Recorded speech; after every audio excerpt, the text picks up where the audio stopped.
Nah, saya mau sampaikan sesuatu yang Tuhan taruhkan dalam hati saya pada hari ini. Saya berdoa ini akan memberikan jawaban dari banyak pertanyaan yang selama ini muncul dalam kehidupan orang-orang percaya. Ada begitu banyak orang yang sebenarnya berkata begini, saya ingin sekali mendengar Tuhan bicara. Saya ingin mengerti akan pimpinan Tuhan dalam kehidupan saya. Ini jadi sesuatu yang paling utama saya perhatikan dalam beberapa tahun terakhir ini. Ini merupakan jeritan dari begitu banyak orang Kristen yang ingin sebetulnya mengerti akan pimpinan Tuhan dalam hidupnya. Semua kita tentu rindu mengerti apa yang Tuhan mau, walaupun seringkali ketika Tuhan memberitahu yang Dia mau, kita justru tidak mau, saudara. Ya, karena sebetulnya kalau kita mau jujur, sebagian, tentu tidak semua ya, sebagian orang Kristen itu ingin ngerti kehendak Tuhan yang sesuai dengan kehendakku. Nah itu yang mereka ingin ngerti sebetulnya. Karena itulah orang pindah-pindah hamba Tuhan, counseling sana sini, siapa tahu ada yang cocok dengan keinginan hati kita. Lalu kita berkata, nah yang ini paling peka. Yang tidak sama kita berkata, ini perlu belajar lagi. Itulah ego dan selfish manusia. Tapi saya mau sampaikan kebenaran buat saudara. Ini kita ngomong dari hati ke hati, saudara ya. Supaya kita mengerti seperti apa sebetulnya yang Allah mau berikan buat kita. Coba lihat dulu dalam Maleakhi pasal 2. Saya mesti mengawali dengan ini supaya Anda dan saya punya gambaran yang lebih menyeluruh. Maleakhi pasal 2, ayat yang ke-5 sampai dengan ayat yang ke-7. Saya akan baca, Anda perhatikan pada Alkitab saudara. Maleakhi pasal 2, ayat 5 sampai dengan ayat yang ke-7. Ini isinya sebetulnya merupakan perjanjian antara Tuhan dengan orang Lewi. Nah, seperti apa wujud perjanjian yang Allah berikan kepada orang-orang Lewi?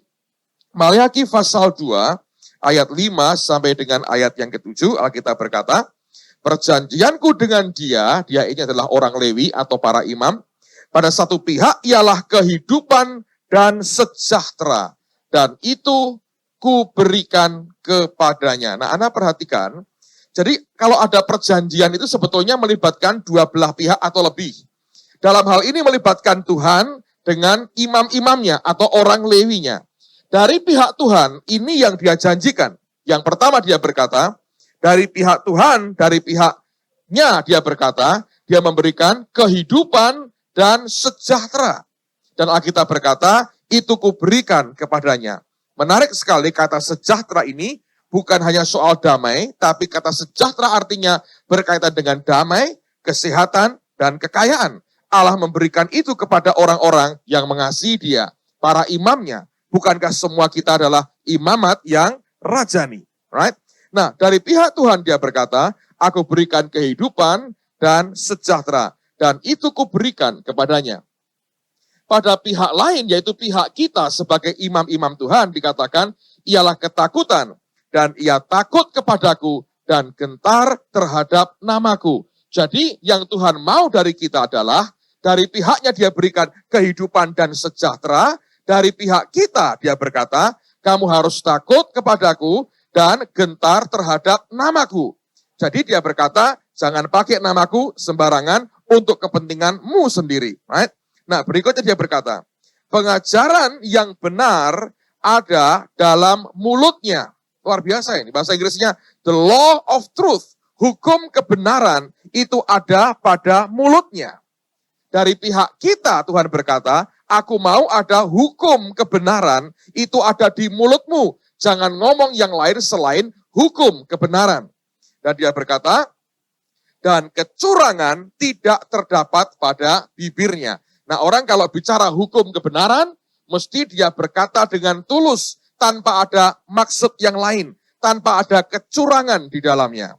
Ada orang berkata, Pak, apakah mungkin saya ngomong kebenaran, dalamnya ada kecurangan? Kemarin saya berkata, banyak orang berkata kelihatannya baik dan benar, tapi sebetulnya di depan Tuhan salah. Sebab hatinya itu pahit, berontak, marah. Tapi ngomongnya benar. Jadi kalau kita hanya deal di permukaan, soal apa yang kita katakan, kelihatannya baik dan benar, di depan Tuhan tetap itu salah. Sebab hatimu yang dia lihat. Nangkap ya saudara ya. Terus kan dikatakan bahwa, dan kecurangan tidak terdapat pada bibirnya. Lalu dikatakan, ini indah sekali, dalam damai sejahtera dan kejujuran. Ia mengikuti aku. Jadi kalau ikut Tuhan sebagai imam-imamnya yang rajani itu harus dalam damai sejahtera, bukan dalam pergolakan batin. Ya, kalau hatimu bergolak, coba minta Tuhan teduhkan dengan segera. Jangan biarkan berlarut-larut. Hidup dalam pergolakan yang terus-menerus. Kalau ada yang harus diampuni, segera diampuni. Supaya badainya reda dalam kehidupan kita. Sebab dari pihak kita dia minta mengikut Tuhan itu dalam damai sejahtera. Bukan dalam permusuhan, bukan dalam keributan, bukan dalam percekcokan. Tapi dalam apa? Damai sejahtera. Bukan dalam uring-uringan, bukan dalam iri hati, bukan dalam kebencian, bukan dalam amarah. Tapi mengikuti dia dalam damai sejahtera dan kejujuran. Nah, banyak orang tidak jujur dengan Tuhan. Kita kalau ngomong yang indah-indah, yang muluk-muluk, tapi itu bukan yang sebenarnya dari kehidupan kita. Tuhan mau kita jujur di hadapannya. Nangkap saudara ya? Dan dikatakan apa yang kemudian terjadi kalau dari pihak kita seperti itu. Dia berikan buat kita kehidupan dan sejahtera, tapi yang kemudian dia katakan, Alkitab berkata, dan banyak orang dibuatnya apa? Berbalik daripada kesalahan. Itu membutuhkan pengurapan. Allah akan memberikan pengurapan yang membuat hidup kita bisa menarik orang balik ke Tuhan dari kesalahannya. Nangkap saudara? Di sini saudara akan diurapi Tuhan dan dipakai Allah untuk membawa yang lain berbalik ke Tuhan, bukan ke diri kita sendiri. Karena itu tidak boleh ada kecurangan. Harus kita sampaikan hukum kebenaran tanpa kecurangan di dalamnya. Nah, teruskan lagi. Lalu ayat 7 dikatakan begini. Sebab bibir seorang imam memelihara pengetahuan. Nah, yang menarik adalah kata pengetahuan di sini sebetulnya adalah pengetahuan yang didapat lewat pergaulan yang karib dan terus-menerus dengan yang bersangkutan. Ini bukan head knowledge biasa yang didapat ketika Anda duduk mendengarkan orang ngajar tentang Tuhan. Bukan, tapi oleh karena ada fellowship, ada persekutuan dengan dia, dari kita bergaul, kita berjalan dengan dia itulah, lama-lama kita tahu, kita mengenal dia. Nah, inilah jenis pengetahuan yang harusnya ada pada bibir atau mulut seorang imam. Kalau dia bicara bukan based on knowledge atau pengetahuan dari textbook, tapi dasarnya dia berkata, aku mengalami Tuhan dalam hidupku. Nah, itu yang Tuhan mau keluar dari bibir kita. Kalau itu terjadi, perhatikan, ini yang luar biasa. Dan orang, apa saudara? Mencari pengajaran dari mulutnya. Ditunggu orang ini mau ngomong apa orang ini? Sebab ketika dia mulai bicara, dia bicara berdasarkan pergaulannya dengan Tuhan. Dia sungguh bicara soal kebenaran dan understanding soal kebenaran. Dan bukan sekedar memberikan informasi kepada orang lain. Ini adalah akibat berikutnya. Alkitab berkata, dan orang mencari pengajaran dari mulutnya. Sebab, ini yang luar biasa, dialah utusan Tuhan semesta alam. Saudara, kalau Anda bisa mengerti ini, panggilan kita di hadapan Tuhan sebenarnya luar biasa. Saya memimpikan satu hari di kantor Anda setiap pagi datang, orang bukan datang berkata, nomor berapa yang keluar di lotre kita bulan ini? Tapi orang berkata gini, ada firman apa buat kita? Orang menantikan ketika kita mulai bicara firman. Orang menantikan waktu kita mau sharing. Waktu kita buka mulut kita, orang berkata, ada perkataan Tuhan apa yang keluar dari mulutnya. Sebab bagi Tuhan, dia sungguh mau sampaikan kebenarannya lewat perkataan kita. Nah, itu satu sisi. Siapa yang senang berkata gini, Pak, saya mau yang ini. Coba angkat tangan tinggi-tinggi. Bagus, saudara. Tapi saya beritahu ya, Anda tidak tahu yang engkau minta sebetulnya. Bukan soal jeleknya, tapi ada eksesnya. Ada eksesnya. Hari ini kita bicara soal bagaimana kita bisa mengerti akan pimpinan Tuhan dalam kehidupan kita.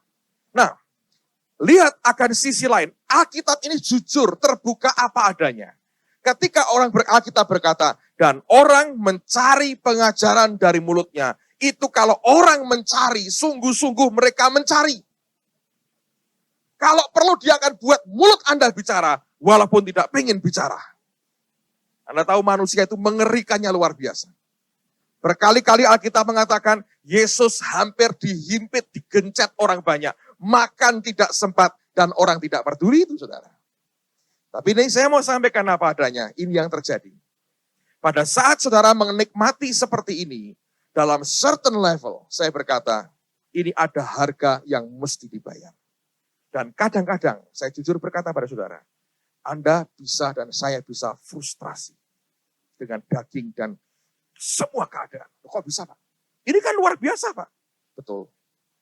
Tapi kalau tidak hati-hati, saudara, ini justru berbahaya. Nah, sekarang saya mau cerita dari hati ke hati. Saya baru pulang dari Bandung hari Senin sebetulnya, karena dari Jumat, Sabtu, Minggu saya di Bandung. Dan Sabtu kemarin kami merayakan ulang tahun pernikahan yang ke-16. Luar biasa. Sudah 16 tahun saya kawin, saudara. Rasanya baru 3 hari yang lalu, tapi sudah 16 tahun dengan 3 anak. Dan Pak Yusak ulang tahun, bulan Maret ini spesial buat saya. Pak Yusak ulang tahun tanggal 12. Niko ikut-ikutan tanggal 13 ya, 16. Kalau mau ngasih kado sekarang saatnya, mumpung di sini orangnya. Jadi kami ke Bandung, lalu Tante Kiat, Ibu Yusak buatin kami pesta dengan pengurus persekutuan Gatot Subroto. Jadi kami nikmati hal yang baik, didoakan, segala macam. Lalu saya ngobrol dengan Pak Yusak, saya berkata gini, Pak Yusak, aku punya masalah. Saya cerita, saya bilang begini. Ada hal yang sering kali membuat saya frustrasi. Ketika orang sebetulnya kejar saya dan bukan kejar Yesus. Terus dia bilang, iya sama. Kamu di Semarang siaran, teleponku dari pagi sampai malam. Terakhir radio kami bisa nembus sampai ke Blitar. Anda bisa bayangkan ini. Jadi orang-orang yang diberkati lewat firman-firman, dan cukup banyak porsinya itu Pak Yusak yang khotbah, terus telepon Bandung, saudara. Dia bilang, aku gak ngerti apa-apa, dari mana-mana. Sama katanya, dari pagi sampai malam. Luar biasa. Lalu saya bilang begini, kenapa ya orang, saya beritahu saudara ya, Pak kok frustrasi, kan seneng, saya berkata, seneng kalau sesekali. Kalau tiap hari, Anda bisa ngerti ya, mabok, saudara. Mabuk konseling. Dan sebagian besar orang datang, untuk apa sebetulnya? Oh minta pertolongan Pak, ya. Tapi sebetulnya yang dicari apa? Jalan pintas. Begitu? Padahal itu sebetulnya jalan muter. Kan Anda kan langsung ke Yesus. Tapi susah ngerti, kata banyak orang. Lebih baik ini ada manusianya. Kalau nyenengin dipukul, nyenengin diberkati. Ya tak? Kalau diberkati dilupakan, gitu kan. Ini kan ada oknumnya ini. Ke oknumnya aja nih. Kalau Tuhan, susah, nggak kelihatan. Nah ini nih, kelihatan. Anda bisa nangkap itu. Jadi sebagian besar orang percaya. Landasannya benar, ingin ngerti pimpinan Tuhan dalam hidupnya. Tapi saking frustrasinya dan terjepit oleh situasi. Biasanya kita ini selalu terjepit, terus heran. Tidak pernah gepeng loh saudara. Tambah mekar, tapi selalu ngakunya, aku terjepit. Nggak ada yang jepit, Anda longgar sekali kan. Tapi selalu merasa begitu, ini mendesak ini bagaimana? Lalu kita berkata, berseru ke Tuhan, udah. Baca Alkitab sering. Puasa, ya mulai, kapan? Tadi, sejam yang lalu. Lalu kita berargumentasi, lalu bilang, sudah gak tahan ini. Lalu kemudian, tolong doakan. Tuhan ngomongnya apa? Nah, sebetulnya itu jalan pintas gak? Saya cerita nih beberapa pengalaman saya. Kadang itu membuat frustrasi. Memang benar, saudara. Memang benar. Tanpa saya tahu, tanpa permisi dengan saya, gitu. Beberapa kali misalnya ya, saya di radio misalnya. Saya konseling, ada orang, Pak saya ada benjolan di kepala, di mana, doakan gitu ya. Nanti ada orang didoakan sembuh. Beberapa orang yang ngikut-ngikut berdoa, sembuh sendiri. Bersaksi di mana-mana. Nah, lalu itu jadi kayak seperti merek dagang. Wah ini nyembuhin orang itu. Itu apa gitu dari wah mujizatnya luar biasa. Jadi orang bersaksi, nah itu ya dari mulut ke mulut itu promosi paling mengerikan. Saudara. Karena terus tambah, jadinya lebih indah dari warna aslinya. Anda bisa nangkap itu. Nah, satu hari saya diundang orang. Saya sendiri dalam keadaan sebetulnya badan saya ini lagi lemah. Dan wah bisa nggak mendoakan? Kalau bisa sekarang. Saya bilang, saya mau makan. Ya nggak apa-apa, saya tungguin. Langsung aja. Sadis kan saudara? Untung nggak berkata, ajak saya makan sekalian. Gitu. Untung tidak begitu. Masih baik nih. Gitu. Singkat cerita, saya nggak mau detailin lah saudara ya. Pokoknya itu cara. Lewat ini, lewat itu, lewat ini, lewat itu. Lalu sampai di tempat itu, orangnya kan sakit. Ngomongnya gimana? Ini loh Pak Petrus Agung yang mengadakan banyak mujizat. Saya bilang tanda petik ini, celakalah saya kalau dia ngomong begini. Hah? Yang buat mujizat siapa saudara? Yesus. Anda bisa ngerti gak frustrasinya itu? Orang expect Anda mendemonstrasikan sesuatu yang kau tidak punya. Yang masih belum jelas, Tuhan maunya dia mati atau hidup. Ternyata mati. Tapi ini sudah dipromosi begitu rupa. Jadi saya datang kayak selebritis, semua orang begini. Mau lihat mujizat, saya bilang, gua punya apa? Frustasi ya. Jangan dikira bisa gagah-gagahan masuk keluar begitu. Saya bilang, waktu saya dengar, saya jerit dengan Tuhan dalam hati. Saya bilang, Tuhan, nggak begitu harusnya. Ini mestinya teriak ke engkau. Nah aku ini siapa? Ngapain gua di sini? Dan Tuhan ngomongnya sederhana. Pimpin dia doa untuk terakhir kali. Wah mati ini. Ini kesempatan terakhir. Serius, cuma bisa satu kalimat pendek. Langsung pulang.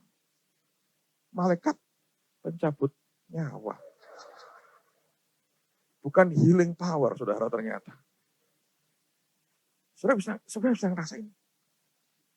Dan Tuhan yang ngomongnya jelas. Begitu saya berangkat gitu, menjelang sampai rumahnya, dia ngomongin. Nanti habis mendoakan, kamu mau dikasih duit. Tolak. Oh ya, benar. Habis saya selesai doa, saya keluar, kasih. Tidak usah. Ini buat Bapak, enggak. Simpan aja buat kamu. Tuhan bilang, tidak. Saya keluar. Tidak lama. Pulang langsung. Saya beritahu saudara, itu frustrasinya luar biasa. Anda jangan ingin populer. Saya beritahu saudara. Biarkan hatimu itu hanya ingin apa? Menyenangkan hati Tuhan. Believe me. Saya ngalami hal-hal yang sampai saya bilang, this is crazy. Saya tulis buku baru, Anda perlu beli ini. Permainan berbahaya. Anda akan tahu yang saya omongin di sini. Saya di rumah itu, ada orang-orang yang kadang-kadang kami panggil untuk kerjain. Apakah ini. Pokoknya beberapa hal di rumah tangga. Nah, saya tahu. Dia dengan bangga cerita ke orang. Aku ini kerja, saya kali dipanggil oleh Pak Petrus Agung. Ada pendeta berkata, aku ikut ya kalau kamu kerja. Ada pendeta ikut dia, hanya kepingin lihat rumah saya. Dan itu puasnya luar biasa katanya. Anda senang rumahmu ditontonin orang? Kalau Anda bisa jual tiket $30 per orang, mungkin senang saudara. Kalau tidak, dia masukin siapa aja. Satu hari ada tamu rombongan datang ke rumah. Saya pas pergi, puji Tuhan, haleluya. Istri saya di rumah. Begitu masuk rumah, senang. Cepat dulu. This is crazy. Dan dia bilang, nanti aku cerita teman-temanku. Apanya? Nanti kalau kamu masuk surga itu loh sukacita. Ini rumah nggak ada apa-apanya. Tapi orang bisa kayak begitu juga. Ayo. Yang lain getol. Ngasih nomor telepon rumah ke orang-orang. Ini telepon aja. Dari jam 5:30 tuh bunyi, saudara. Mau konseling. Saya ngurusi anak saya. Bangunin anak saya itu untuk sekolah. Bukan konseling sama orang. Terus begitu. Tapi saya renungin lagi. Kadang-kadang Anda tahu ya. Frustasi, saya bilang, saya kan ngerti siapa saya.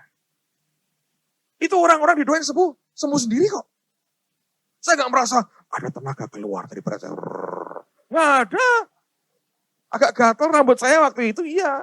Tapi itu bukan urapan. Karena keringatan, saudara. Tapi berapa banyak orang yang tahu? Nggak ada apa-apanya. Kalau dia mau sembuhin, dia sembuhin aja. Dia mau tolong, dia tolong. Tapi kalau mau marah gitu kan nggak boleh kan. Katanya hamba, marah-marah nggak boleh. Saya harus bagaimana? Tapi saya coba renungkan. Saya bilang, Tuhan ini kenapa ya bisa begini? Kemudian saya realize bahwa sebetulnya ada begitu banyak orang yang ingin mengerti akan pimpinan Tuhan dalam hidupnya. Tapi karena kesulitan mengerti dan takut salah, lalu berkata gini, jalan pintas mereka. Saudara bisa ngerti. Saya dengan senang hati kok mendoakan. Tapi hati saya sebetulnya duka. Dan saya berkata, Tuhan, aku tidak mau mencuri kemuliaan yang adalah milikmu. Jangan biarkan orang datang ke manusia, Tuhan. Karena kalau orang datang ke Tuhan, Anda pasti aman. Anda datang ke manusia, tidak ada jaminan apa-apa. Manusia hanya bergerak, dipakai Tuhan, kalau Tuhan yang mau. Nah, saya ingin ajak Anda melihat sesuatu malam hari ini. Dan saya mau cerita apa adanya, supaya Anda belajar mengerti. Bahwa dalam kehidupan kita ini tidak selalu toh Tuhan bicara dengan kita seperti yang Anda duga. Ada kalanya dia bicara dengan cara-cara lain. Ada orang nanya, Pak mau makan apa malam hari ini? Apakah saya harus nunggu? Tuhan berkata, makanlah. Jangan ngomong, nanti dikira minta itu. Ini misalnya begitu. Wah, enggak tahu saudara. Kan ada bagian-bagian normal. Nah, sekarang saya mau tunjukkan sesuatu. Mari saya akan buat Anda sedikit mendarat, Mas, sedikit aja. Supaya saudara ngerti bahwa ada banyak hal yang sebetulnya Tuhan sampaikan dalam hidup kita. Cuma kita enggak nyadari. Oke. Mari buka dengan saya 1 Samuel pasal yang ke-14. 1 Samuel pasal yang ke-14. Ini ada satu kisah yang sangat-sangat normal banget, saudara. Mari kita lihat kisah ini. Kalau Anda ingin tahu pimpinan Tuhan, ini ngajar kita banyak.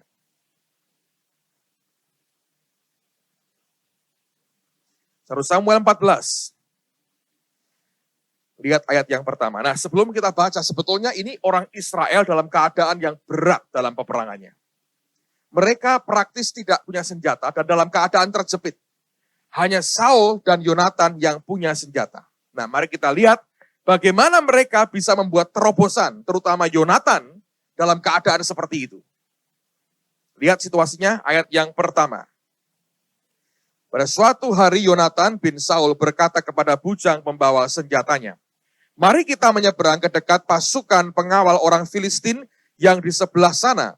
Tetapi tidak diberitahukannya hal itu kepada ayahnya. Adapun Saul duduk di ujung Gibea di bawah pohon delima yang di Migron. Dan rakyat yang ada bersama-sama dengan dia itu kira-kira 600 orang banyaknya. Ahia anak Ahitub, saudara Ikabod, anak Pinehas, anak Eli, imam Tuhan di Silo. Dialah yang memakai baju efod pada waktu itu. Tetapi rakyat tidak tahu tentang perginya Yonatan itu. Di antara pelintasan-pelintasan bukit yang dicoba Yonatan menyeberanginya ke arah pasukan pengawal orang Filistin, ada ujung bukit batu di sebelah sisi ini dan ada ujung bukit batu di sebelah sana. Yang satu bernama Boses, yang lain bernama Sene. Ujung yang satu berdiri di sebelah utara di tentangan Mikmas, dan yang lain di sebelah selatan di tentangan Geba. Berkatalah Yonatan kepada bujang pembawa senjatanya itu, mari kita menyeberang ke dekat pasukan pengawal orang-orang yang tidak bersunat ini.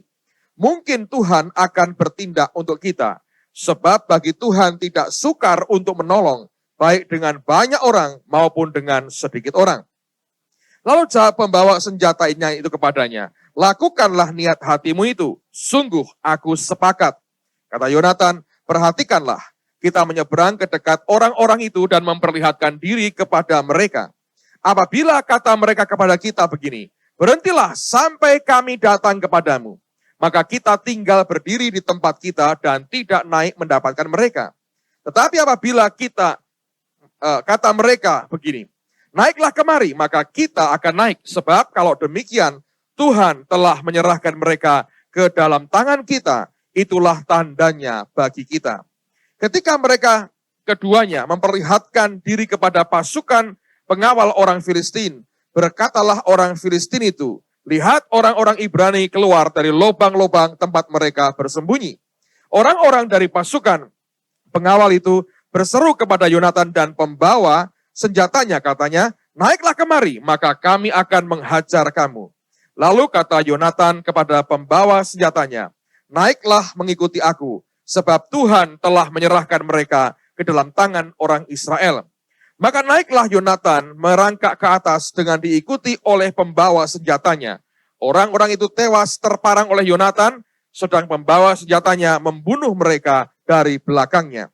Kekalahan yang pertama ini yang ditimbulkan Yonatan dan pembawa senjatanya itu besarnya kira-kira 20 orang dalam jarak kira-kira setengah alur dari sepembajakan ladang. Lalu timbullah kegentaran di perkemahan, di padang, dan di antara seluruh rakyat. Juga pasukan pengawal dan penjara-penjara itu gentar, dan bumi gemetar sehingga menjadi kegentaran yang dari Allah. Nah, perhatikan baik-baik, saudara. Waktu itu yang bawa baju efod, yang dengan pakai baju itu orang bisa tanya ke Tuhan, karena mereka punya Urim dan Tumim, kehendak Tuhan, itu ikut bersama dengan Saul. Saul orang yang tidak pernah beribadah kepada Allah pada awalnya. Hanya sesekali kalau kita baca, dia menaikkan, memberikan korban bakaran. Ini tipe orang yang sama sekali ungodly, yang sama sekali tidak rohani dan tidak takut akan Tuhan. Nah, Anda perhatikan bagaimana kondisi Yonatan ketika dia tidak ada orang yang memakai baju efod untuk bertanya kepada Allah. Dia tidak ngerti Tuhan ini maunya bagaimana. Tapi keadaannya terjepit. Imamnya diam saja, tidak mencoba tanya Tuhan. Sebab imamnya sudah kehilangan kemuliaan Allah. Sehingga mereka tidak bisa ngerti apa yang mereka harus buat. Nah, Yonatan seorang warrior. Dia berpikir begini, kalau lama di sini bisa mati kelaparan. Kita harus berbuat sesuatu. Tapi bagaimana cara ngertinya, ini Tuhan atau bukan? Itu kan pertanyaan banyak kita. Ya toh? Anda mau telepon siapa lah, nggak enak lah, jangan ngomong begitu, kita jangan ganggu dia lagi. Itu bagus, saudara ya. Anda datang ke Tuhan Yesus langsung. Alright? Nah, Anda berkata, tapi aku nggak ngerti. Tuhan nggak pernah ngomong sama saya. Ngomong sebetulnya, tapi Anda tidak pernah dengar dengan baik. Atau Anda punya salah konsep dalam hal ini.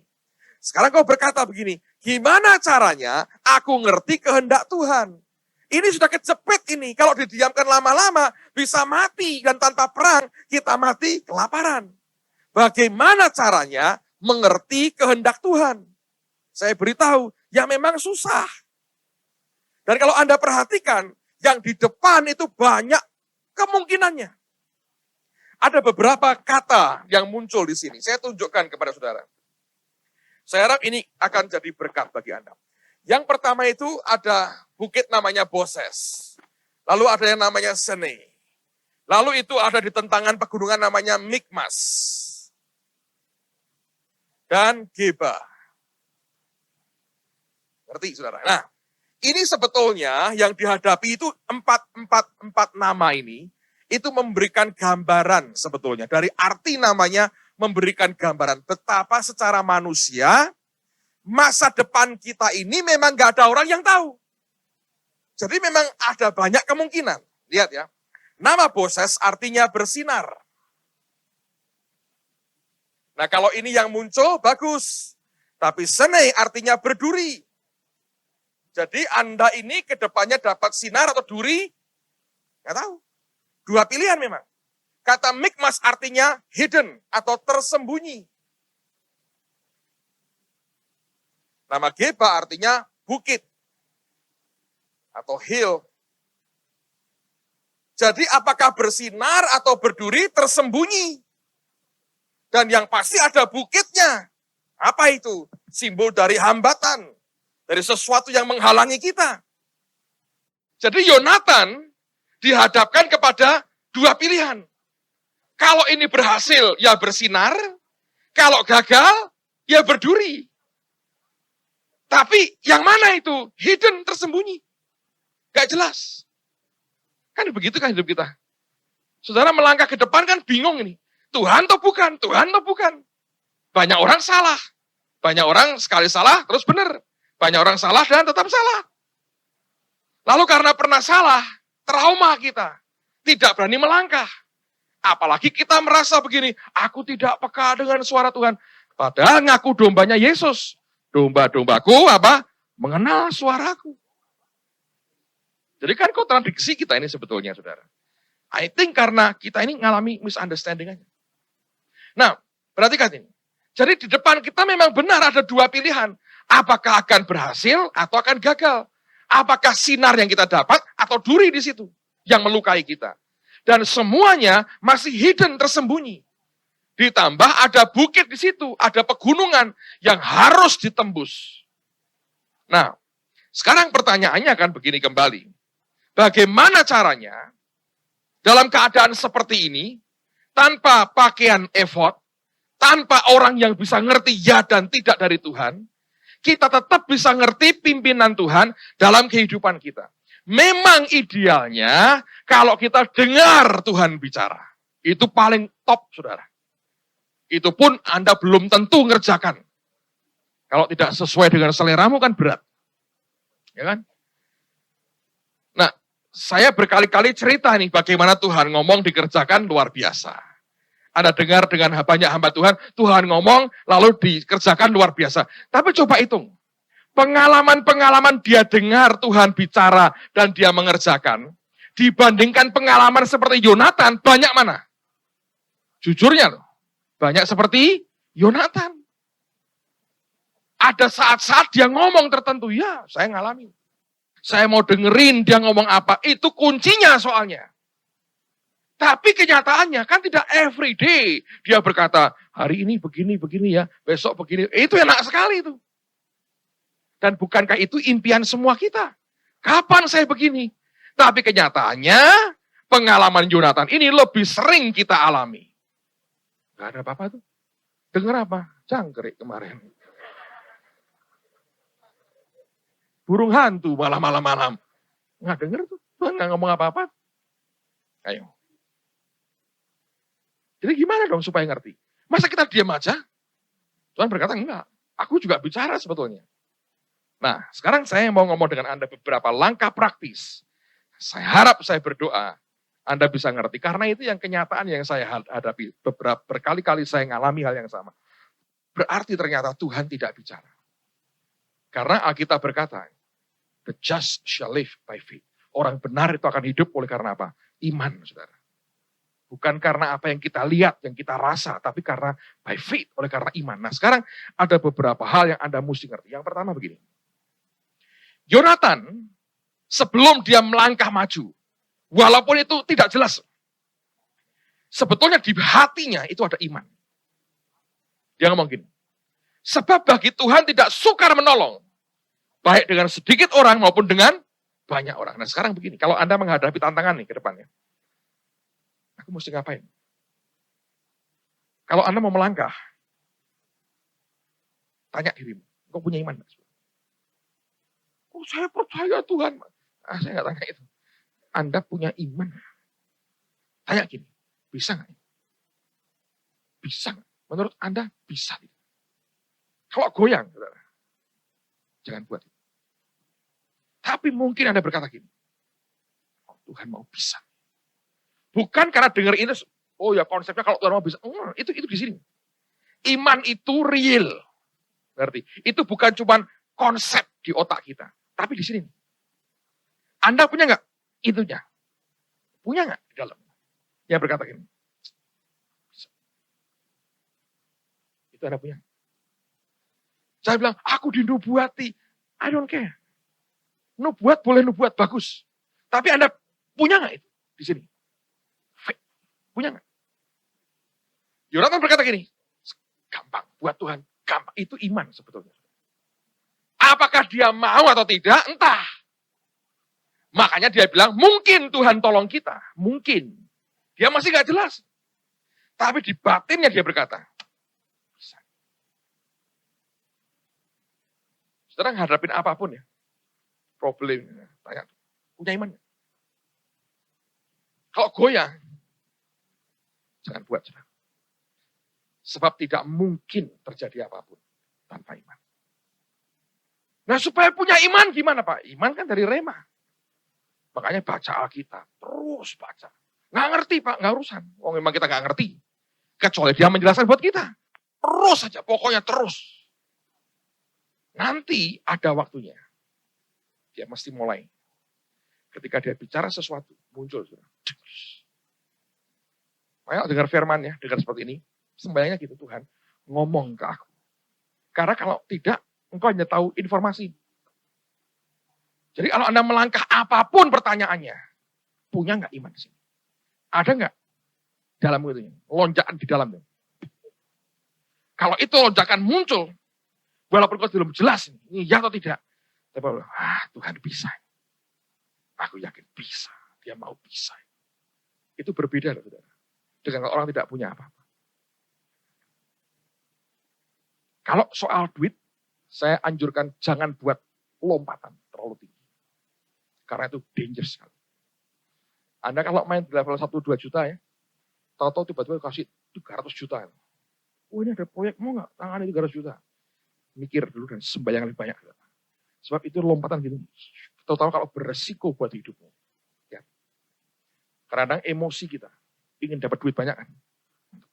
Sampai begitu. Biasanya tidak tahan.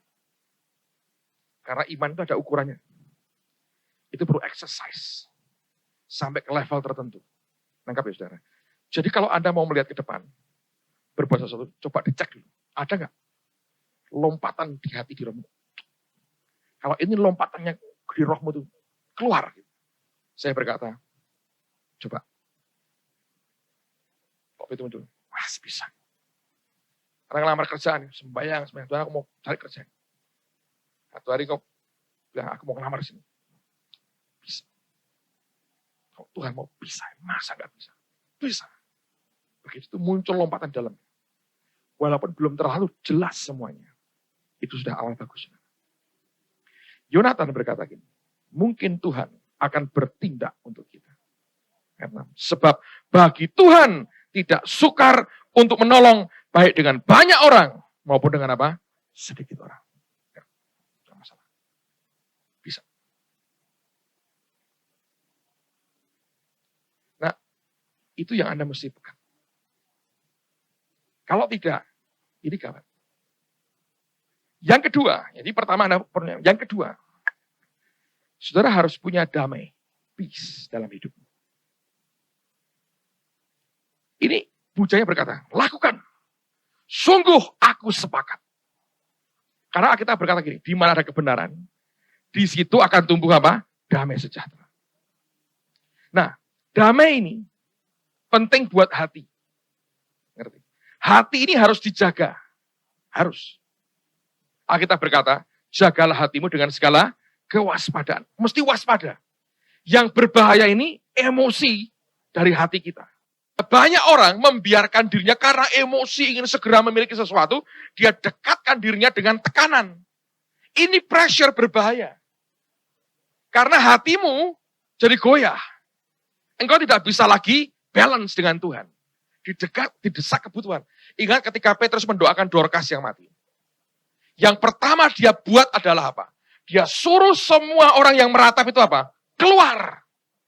Sebab waktu mereka nangis, sambil tunjukkan ini pakaian yang dibuat Dorcas untuk mereka, itu pressure, itu tekanan. Mereka tanpa sadar menekan Petrus untuk action. Apa? Bangkitkan dia. Petrus tahu, belum tentu itu maunya Tuhan. Jadi saudara kalau punya apapun, kerinduan, Anda pengen beli rumah, beli mobil, beli apapun, jangan taruh pressure dalam hidupmu. Kalau saya ngomong gini, tanda petik ini, agak sengaja saya bilang, biar saya buat agak sukar lah buat Tuhan. Tuhan kalau terlalu mudah kan bukan Tuhan. Kalau sukar kan Tuhan, ketahuan saya berkata. Saya jaga hati aja. Saya bilang, Tuhan kau berkata jaga hati. Aku jaga hati. Diatur begitu rupa sampai tidak nekan. Karena kalau ini pressure, dibiarkan bahaya. Yonatan ini wise sekali. Dia bilang gini. Gini tandanya, kalau dia berkata naik kemari, Tuhan kasih. Dia berkata tinggal di situ, kita santai di sini, tidak usah naik ke sana. Jadi dia berkata tidak usah nekan diri kita untuk berbuat apapun. Sebaliknya, Saul kalau Anda baca di ayat berikutnya, dia ketika tertekan dia ngomong gini, semua sumpah. Pokoknya orang yang berani makan sebelum kita mengalahkan musuh, terkutuk. Itu gila, saudara. Sudah gak punya senjata, gak boleh makan. Jadi Tuhan tuh kalau main ya, kalau gerak, kadang-kadang seperti orang main biliar, saudara. Lubangnya di sana, nembaknya di sini nih. Anda berkata, Pak, lu kan caranya berbeda. Ya betul, mental tapi Anda believe me. Tung, masuk dia. Dia tahu persis apa yang dia buat. Dia bilang, kalau dengan yang ada sekarang, engkau tidak setia, engkau tidak rawat dengan baik, apa hakmu terima yang lebih besar dari yang ada sekarang? Di situ saya bilang mengerti, aku tahu Tuhan, tujuanmu apa. Tapi tidak sekaligus dia ngomong, saudara. Jadi yang pertama, Anda mesti bilang, bisa. Bisa. Itu punya nggak? Kalau itu nggak punya, wah ya nggak tahu ya Pak, ya Tuhan mungkin nggak sayang sama saya. Ya sudahlah, apa boleh buat saudara kalau begitu. Tapi kalau di hatimu kau berkata, Tuhan itu baik. Itu hanya bisa kalau Anda isi terus hidup dengan firman. Tapi kalau Anda isi dengan sinetron, ketoprak humor, dan koran terus setiap hari, Anda tidak pernah bisa keluar itunya, saudara. Keluarnya yang lucu-lucu dari hidupmu. Engkau isinya apa, keluarnya apa, ya kan? Engkau isi firman, tiba-tiba engkau punya pergumulan, itu keluar tuh. Muncul. Kalau Tuhan mau bisa. Itu bagus. Lalu engkau mulai jaga hatimu. Anda tahu yang saya buat sekarang? Kantor saya di gereja lama tak perbaikin. Saya bilang, saya mau ready di sini lama nggak apa-apa Tuhan. Saya bilang, itu terserah engkau. Saya tidak mau hati saya dorong supaya ingin cepat selesai. Saya nggak mau. Saya dari pertama, Tuhan engkau yang suruh. Engkau tahu kami tidak mampu. Tapi kalau engkau mau, bisa. Tapi aku tidak mau membiarkan ini jadi tekanan buat hatiku. Karena kemudian jadi perang saya pribadi kan. Ingin cepat selesai, ingin segera ini, segera itu kan dari manusia saya. Saya bilang ngikuti aja, diayun aja saudara. Ayo, saya bilang. Engkau mau yang mana? Saya tidak pernah mau tempatkan diri saya dalam pressure. Biarin aja. Nanti Anda akan lebih jernih lihat semuanya. Nangkap ya. Jadi kalau main diayun, saudara. Ngerti diayun. Yang mana ini? Nah, setelah begitu, jalan. Normal aja. Jangan takut salah. Lihat yang terbuka mana. Ini kan dia ngomong gini, kalau dipanggil berarti kita naik. Nggak dipanggil, diam aja. Lihat yang terbuka mana. Seperti orang ngayun aja. Saudara. Lihat aja yang mana. Nanti akan tahu sendiri tuh. Begitu kebuka, boom, Anda masuk. Shhh. Luar biasa. Anda kalau punya gereja ditiru boleh kalau Tuhan mau. Kalau enggak jangan tiru-tiru. Ini minggu lalu kami suruh jemaat kumpulin foto 3x3. Nanti di kantor istri saya, tempat ibu-ibu berdoa, tempelin semua foto jemaat, ribuan. Ini wallpaper baru, saudara. Waduh, saya bilang. Itu membuat orang jadi, wah, ikut dong, ikut ngasih foto. Jangan ikut-ikut, saudara. Tapi kalau gerejamu disuruh Tuhan ikut, bagus sekali. Itu doain aja, tumpangi tangan, didoakan. Akan luar biasa.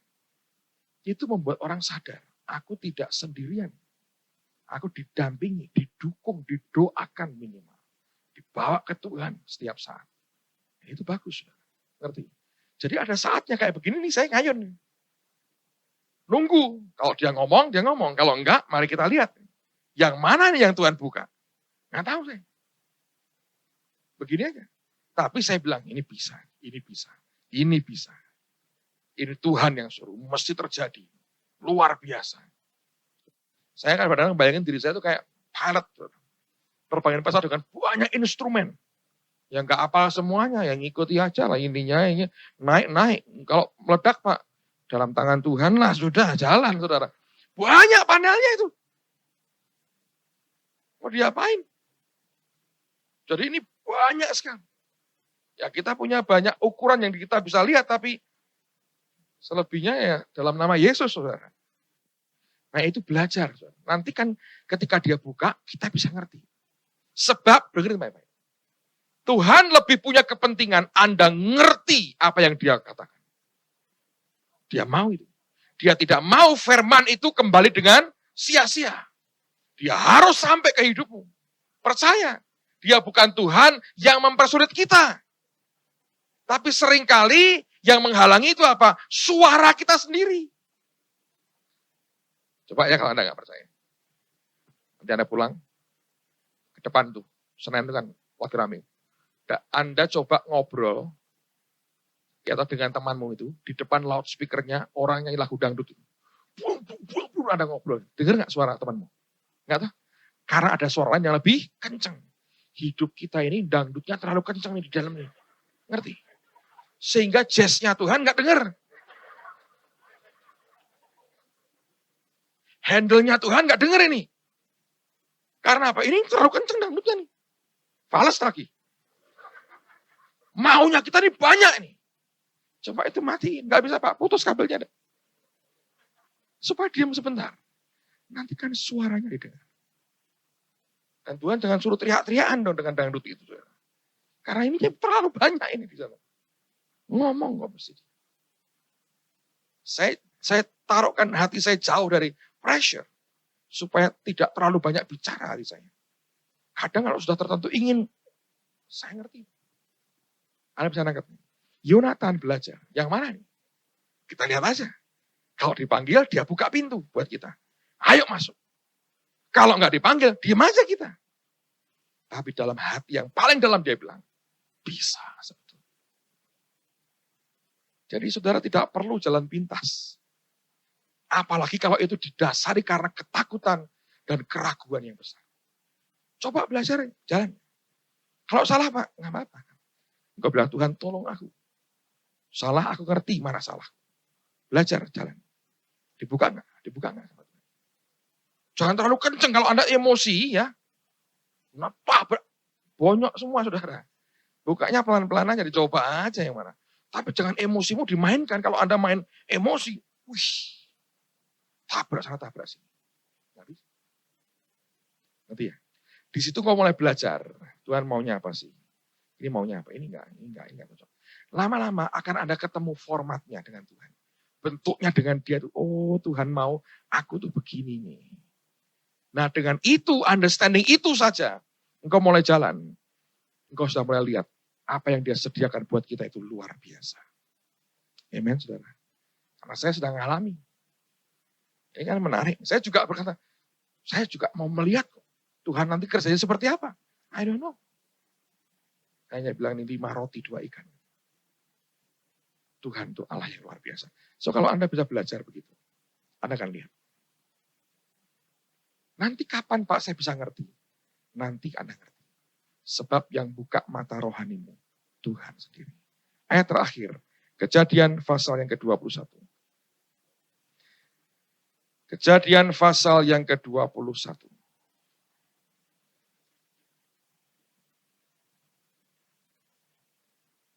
Ayat 17 mulai.